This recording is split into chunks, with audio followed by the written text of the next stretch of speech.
शिको समोरासमोरच्या कार्यक्रमात आपलं मनपूर्वक स्वागत. मंडळी, आजच्या आपल्या कार्यक्रमाचे जे पाहुणे आहेत ना, ते म्हणजे हिंदी मराठी चित्रपटाचे निर्माते, दिग्दर्शक आणि कलाकार आहेत. आपण ह्यांनी पिक्चर काय बनवलं आहे? धूमधडाका, दे दणादण, झपाटलेला, पछाडलेला, असे चित्रपट बनवतो. तेव्हा म्हटलं अशा माणसाला आपल्या कार्यक्रमात बोलून वेड्यावाकडे प्रश्न विचारावेत आणि त्याला सळो की पळो करून सोडावं. त्याच्यासाठी मी त्यांना कॉन्ट्रॅक्ट पाठवलं. त्यांनी लगेच कॉन्ट्रॅक्टवर सही करून ते पाठवलेसुद्धा आणि आजची आमची रेकॉर्डिंगची तारीख ठरली. त्यानिमित्ताने मी त्यांचा बायोडेटाचा अभ्यास सुरू केला. तेव्हा आश्चर्य म्हणजे फिल्म लाईनमध्ये अनेक वर्ष लहानपणापासून असूनसुद्धा ते चक्क BSc आणि LLB करून वकिली वगैरे पण करत होते. असो, आज ते आले बरोबर आणि आल्या त्यांनी मला काय विचारावं की मी कोणाची मुलाखत घेऊ. म्हटलं तसं नाही आहे, तुम्हाला मुलाखत द्यायची आहे आणि मी तुमची मुलाखत घेणार आहे. तर ते म्हणलं नाही तसं नाही, हे बघा माझं कॉन्ट्रॅक्ट. आणि त्यांनी लगेच त्यांनी कॉन्ट्रॅक्टवर बोट ठेवलं. काय झालं तर माहिती, आम्ही जे कॉन्ट्रॅक्ट त्यांना पाठवलं ना, त्याच्यात जरा बरं का म्हणजे इंटरव्ह्यूईच्या ऐवजी इंटरव्ह्युअर असं चुकून एक टायपोग्राफिकल मिस्टेक होती. तर मी त्यांना सांगायचा प्रयत्न केला की म्हटलं ही अशी छोटीशी चूक झालेली आहे, तेव्हा मी ती दुरुस्त करतो. तर लगेच म्हणलं नाही. ते म्हणे माझ्या आजपर्यंत अनेक मुलाखती झाल्यात, पण मुलाखत घ्यायची मला संधी मिळत नाही आणि ती आज मिळते म्हणून मी माझे इतर कार्यक्रम सोडून मुद्दाम इथं दूरदर्शनला आलेलो आहे. तेव्हा म्हणलं वकील माणूस आहे, त्याच्याशी वाद कशाला घाला. म्हणलं ठीक आहे, तुमचंच खरं. म्हणलं तयार असाल तर स्वतःचीच मुलाखत घ्या. तर ते म्हणलं हरकत नाही. तर रसिको, आता महेश कोठारे स्वतःचीच मुलाखत घेत आहेत. समोरासमोर. नमस्कार. आज मी खूप एक्सायटेड आहे, कारण मी आज इथे एका वेगळ्या भूमिकेत आलेलो आहे. मी आज इंटरव्ह्यू घेणार आहे फॉर अ चेंज.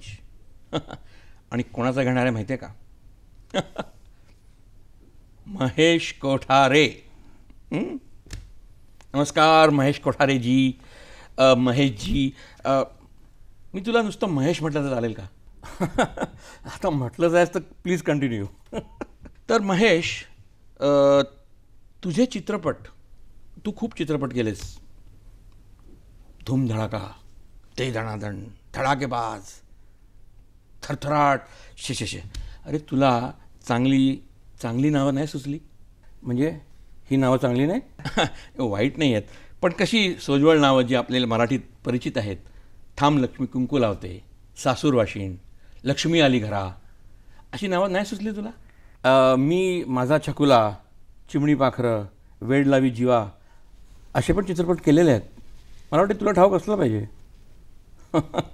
एनिवे, काय झालं का माझा पहिला चित्रपट, त्याचं नाव मी ठेवलं धूमधडाका. कारण तो धूमधडाकाच होता. त्याच्यात लक्ष्मीकांत बेर्डे एके ठिकाणी अशोक सराफ, समोर शरद तळवळकर आणि मी, असा तो एक धमाल चित्रपट होता. तर टायटल मला सुचलं धूमधडाका.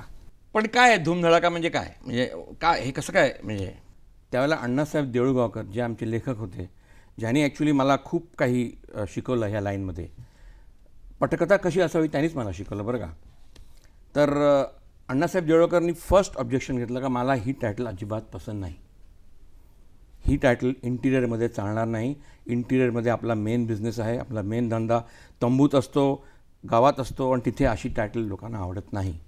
टायटल कशी पाहिजे? लेकी पळायला सासरला, किंवा तुमचा जावई होऊनच दाखवतो. त्यांची डोक्यातली ही टायटल होती. म्हटलं नाही अण्णासाहेब, मी हे टायटल झालं जुनं, आता आपण धूमधडाका नाही. He was against. मी म्हटलं ठीक आहे, तुम्ही म्हणाल ते टायटल नंतर बघू, पिक्चर सुरू तर करू. आणि पिक्चर सुरू केला आम्ही. आणि पिक्चर जेव्हा रिलीजला आला तेव्हा मी काय टायटल बदलली नाही, धूमधडाकाच टायटल ठेवली. आणि पहिल्या प्रेस कॉन्फरन्समध्ये प्री रिलीज मला, म्हणजे अण्णासाहेब पण होते बरोबर प्रेस कॉन्फरन्सला, आणि मला एका पत्रकाराने प्रश्न विचारला का महेश, तुला इतकं सुंदर टायटल सुचलं कसं? तर अण्णासाहेब उठले आणि स्वतःच्या थोबाडीत मारून घेतली त्यांनी. म्हणजे ते टायटल हिट झालं. मग त्यानंतर मला असं वाटलं अशा टाईपची टायटल्स आपण करूया, आणि म्हणून माझ्या डोक्यात एक टायटल आली, दे दणादण. टायटल आधी आली बरं का, टायटल आधी सुचली, दे दणादण. सब्जेक्ट काही माहीत नाही काय करायचा. म्हणून मग दे दणादण म्हणजे ॲक्शन कॉमेडी असली पाहिजे, ॲक्शन असली पाहिजे, म्हणून आम्ही त्याच्यात ॲक्शन कॉमेडीचा एक सब्जेक्ट तयार केला मी आणि अण्णासाहेबांनी, आणि दे दणादण, आणि तो पण हिट झाला. मग काय, मग थरथराट, झपाटलेला, धडाकेबाज. महेश, आणखीन एक गोष्ट जाणवते की तुझे हे सर्व चित्रपट हे 5 अक्षरी आहेत. म्हणजे बाल कोल्हटकर त्यावेळेला नाटक करायचे 9 अक्षरी टायटल असायची. तर त्याचंच काय तुझं आहे का, म्हणजे सुपरस्टिशन? म्हणजे 5 अक्षरी टायटल ठेवायचा माझा काय हट्ट नव्हता बरं का, नेवर. पण एक तो योगायोग झाला की धूमधडाका हे 5 अक्षरी होतं आणि दे दणादण पण 5 अक्षरी. मग मला असं वाटलं, आणि लोकांनी विचारायला लागले का तुझी टायटल्स 5 अक्षरी का असतात.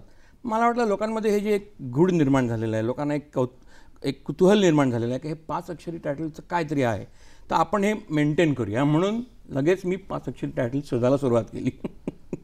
Actually nothing to do with any superstition, nothing at all. तुझे सगळे चित्रपट जे आहेत ना महेश, धूमधडाका काय, दे दणादण काय, धडाकेबाज काय, थरथराट काय, हे सगळे कर्मणूक प्रधान.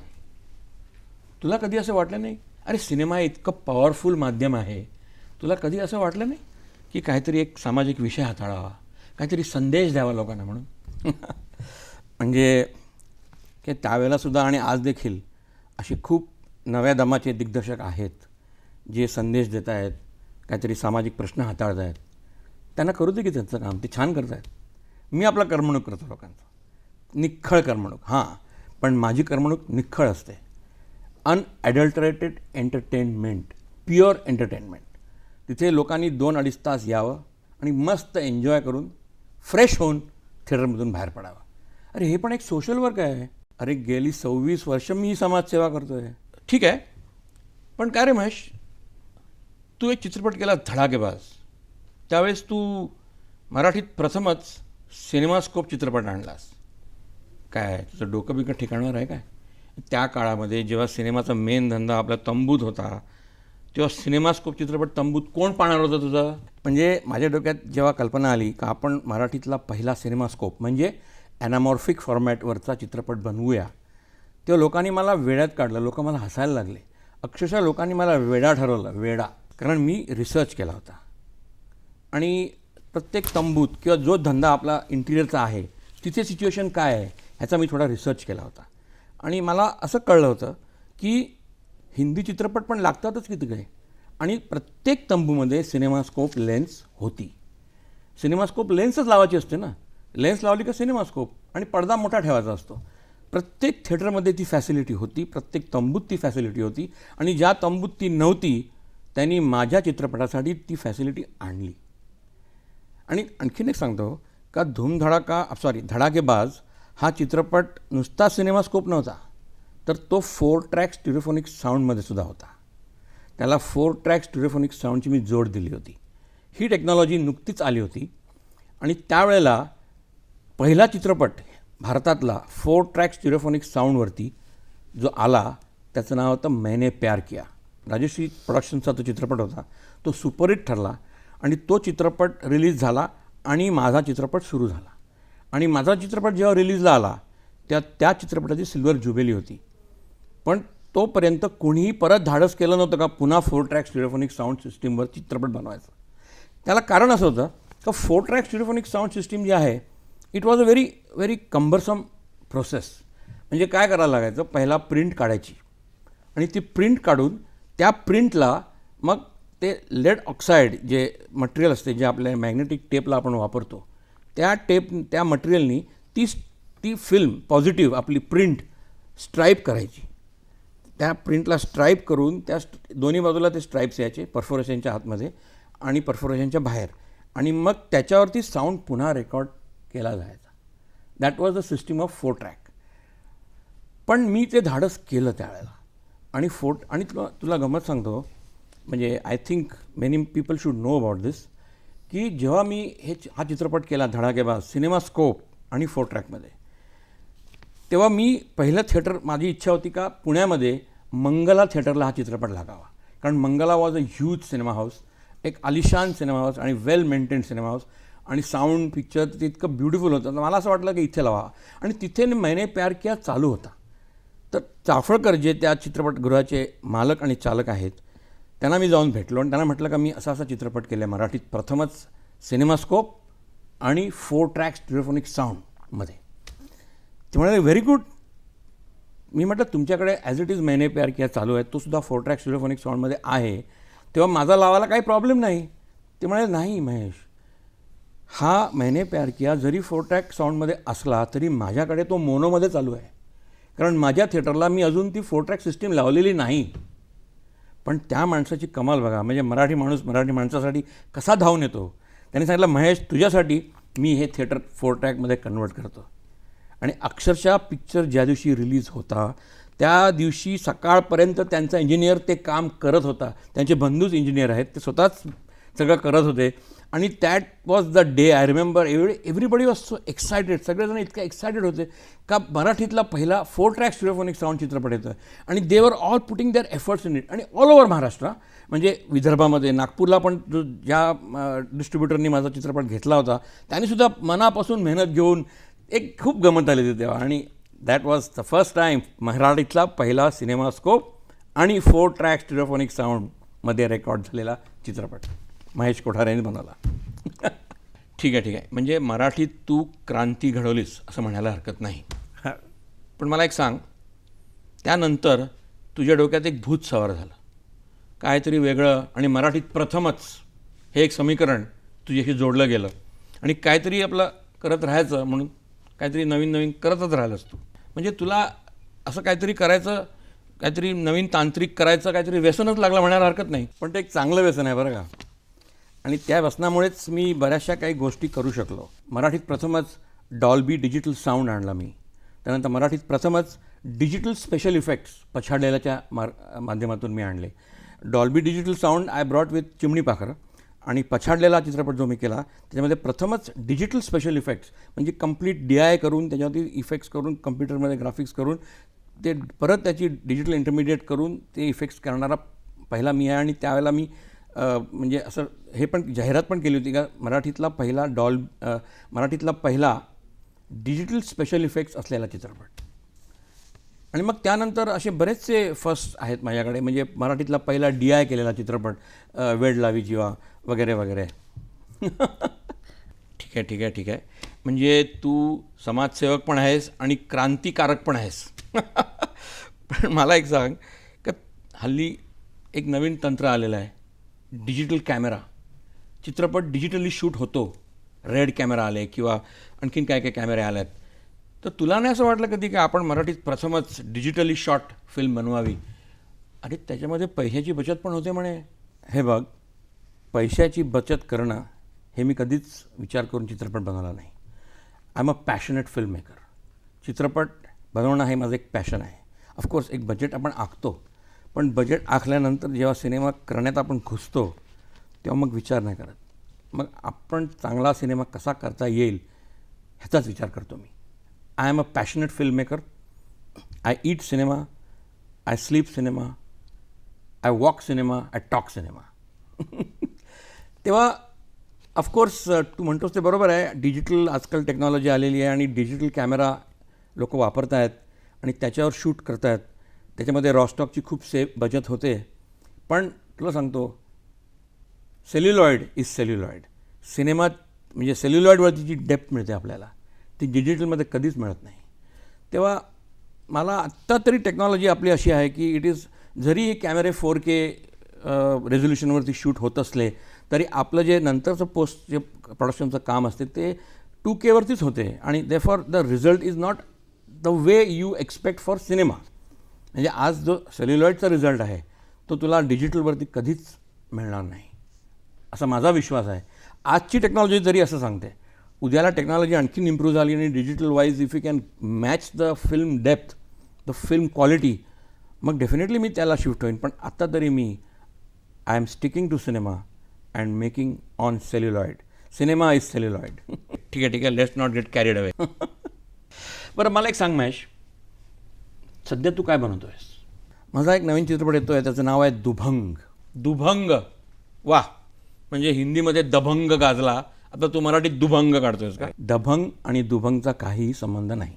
दभंग म्हणजे डेअरडेव्हिल हिंदीमध्ये आणि दुभंग म्हणजे 2 भाग होणं हे मराठीमध्ये. म्हणजे अर्थही वेगळे आहेत आणि चित्रपट दोन्ही वेगळे आहेत. चित्रपट दभंगशी दुभंगचा काहीही संबंध नाही. बरं, मग दुभंगची स्टारकास्ट काय आहे? दुभंगमध्ये स्टारकास्ट आहे आदिनाथ कोठारे, उर्मिला कानेटकर, अजिंक्य देव आणि सोनाली कुलकर्णी. आदिनाथ कोठारे म्हणजे तुझा मुलगाच ना? हो. म्हणजे जी एक परंपरा हिंदीत होती किंवा आहे, राज कपूरने आपल्या मुलाला आणलं, ऋषी कपूर त्यांनी आपल्या मुलाला आणलं, रणबीर कपूर किंवा धर्मेंद्रने आपल्या मुलाला आणलं, सनी देओल, नंतर सगळे जे काय शत्रुघ्न सिन्हाने आपल्या मुलीला आणलं.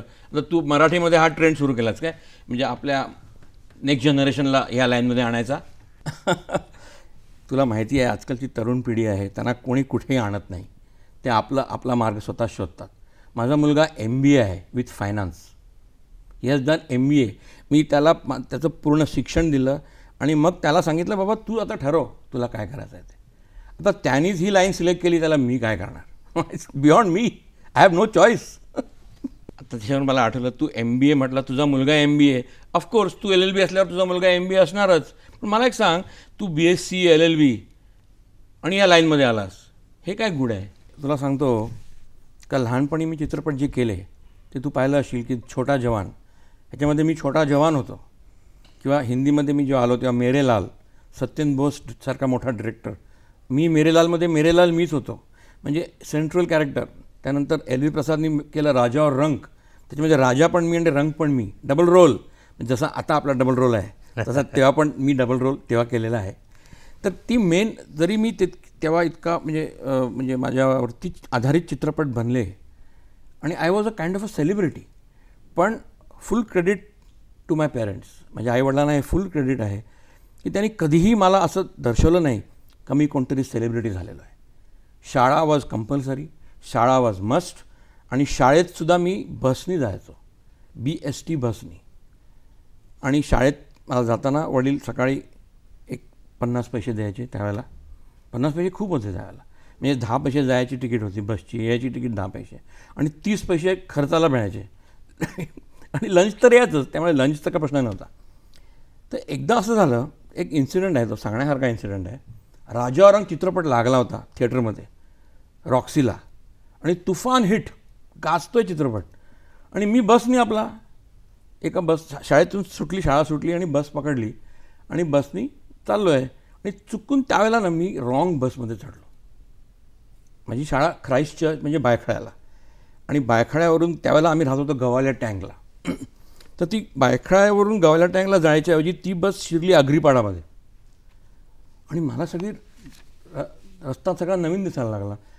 आणि तिकीट तर मी ऑलरेडी काढली होती, त्यांनी मला तिकीट दिली वेड्याने, त्या कंडक्टरला कळलं नाही काय माहीत, त्यांनी तिकीट काढून दिली. मी चला जा रे, इधर किधर जा रहा? अरे ये आग्रीपाडा जाएगा अभी. म्हटलं मला गवाल्या टँकला जायचं आहे, ही गवाल्या टँकने जात आहे बस. अरे तिकीट उतरो, आणि उतरलो, खिशात पैसे नाहीत, रस्त्यावरती उभा मी, काय करावं कळेना. म्हटलं आता एकच मार्ग आहे आपल्याकडे, आपण रडायला लागूया. लहान होतो तेव्हा रडायला सुरुवात केली, गर्दी जमली आणि लोकांनी ओळखला, अरे ये तो राजा और रंक का लड़का है, हे राजा और रंक सगळी गर्दी गर्दी गर्दी. क्या हुआ नहीं मेरे को घर जाने का है और मेरी बस गलत बस में. क्या हुआ? अरे ये ले पैसा नहीं, ये ले पैसा. एकाने 2 रुपये दिले, एकाने 1 रुपया दिला. माझ्याकडे 5-6 रुपये जमले एकदम. मी आपली टॅक्सी पकडली आणि घरी गेलो. पण सांगण्याचं तात्पर्य हे का माझ्या आईवडिलांनी शिक्षणाला प्राधान्य दिलं ऑलवेज, आणि त्यांनी इन्सिस्ट केलं. म्हणजे मला ते असे धमकी द्यायचे माझे वडील, हे बघा मार्क कमी झाले तुझे तर सगळं सिनेमा सगळं बंद होईल. तर मला ती एक आवड होती, इट वॉज अ पॅशन त्यावेळेपासून, कारण आमच्या घरातच ते एक होतं ॲटमॉस्फिअर थिएटरचं. तेव्हा मी त्या भीतीने अभ्यास करायचा, आणि मग अभ्यास करून I was not a brilliant student, I was a okay student, slightly above average. चांगले मार्क मिळून ICSE I did, ICSE with first class.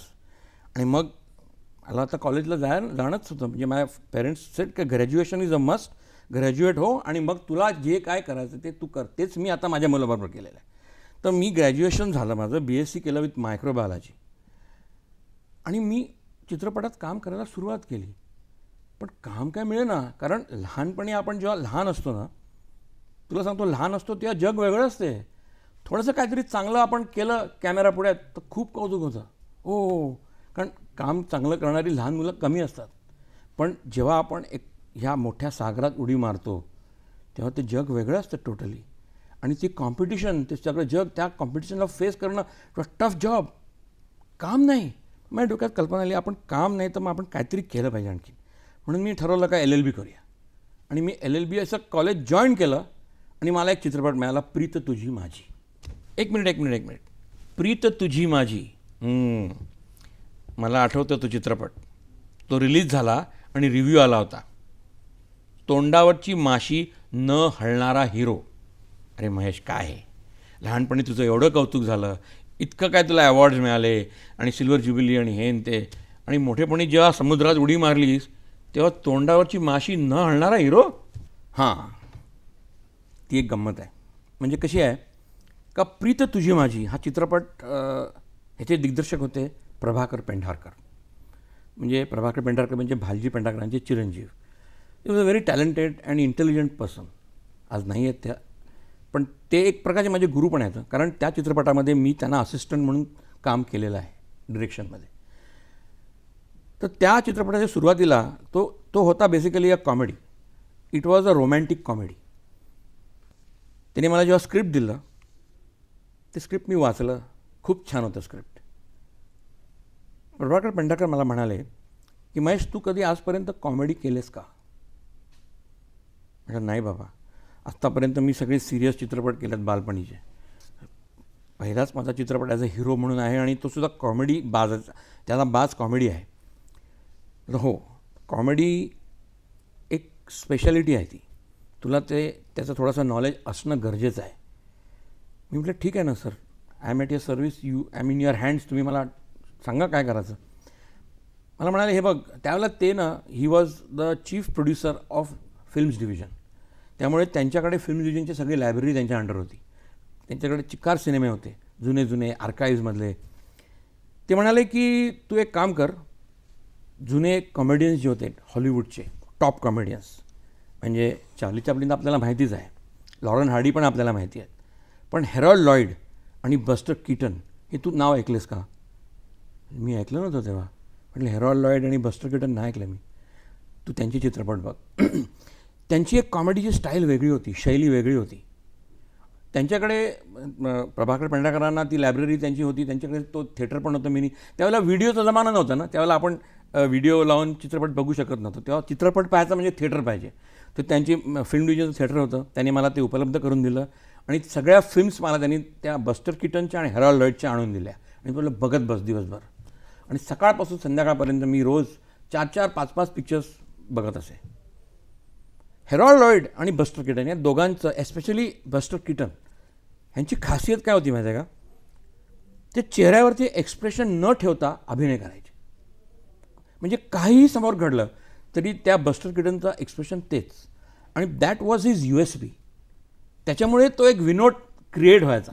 Actually me experience केलं ते, का त्याच्या चेहऱ्यावरती भाव नसल्याने विनोद क्रिएट व्हायचा.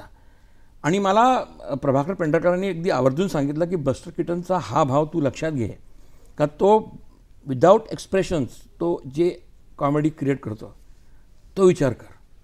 आणि मी आपला भोळा भाबडा त्यावेळेला नवीन आलेलो लाईनमध्ये ॲज अ हिरो म्हणून बस्टर कीटनला फॉलो करून चेहऱ्यावरती भाव न ठेवता काम केलं. आणि रिव्ह्यू आला लोकसत्तेमध्ये. शरद गुर्जर त्यावेळेचे फेमस क्रिटिक, म्हणजे शरद गुर्जरचा रिव्ह्यू वाचून लोक ठरवायचे हा सिनेमा पाहायचा की नाही. आणि त्याच माणसाने माझा रिव्ह्यू लिहिला, तोंडावरती माशी न हलणारा हिरो. आणि तो चित्रपट सुपर फ्लॉप झाला, टोटल डिझास्टर. म्हणजे 1 वीक जेमतेम तो चालला. आणि असा टाईम आला का मी महेश कोठारे आणि मराठी चित्रपटाचे निर्माते, जर मी ह्या फुटपाथवरून चाललो असेल आणि तो समजा निर्माता त्याच फुटपाथ येत असेल तर तो फुटपाथ चेंज करायचा नको हा माणूस. म्हणजे अशी माझी सुरुवात आहे. खरंच खूप मजा आली. एक वेगळा अनुभव दूरदर्शनने मला आज दिला, का माझीच मुलाखत मी घेतली, माझीच खिल्ली मी उडवली. खिल्ली उडवली ना आपण, असं वाटतं मला. पण thank you very much. I am very grateful to you. आणि प्रेक्षकांना नमस्कार.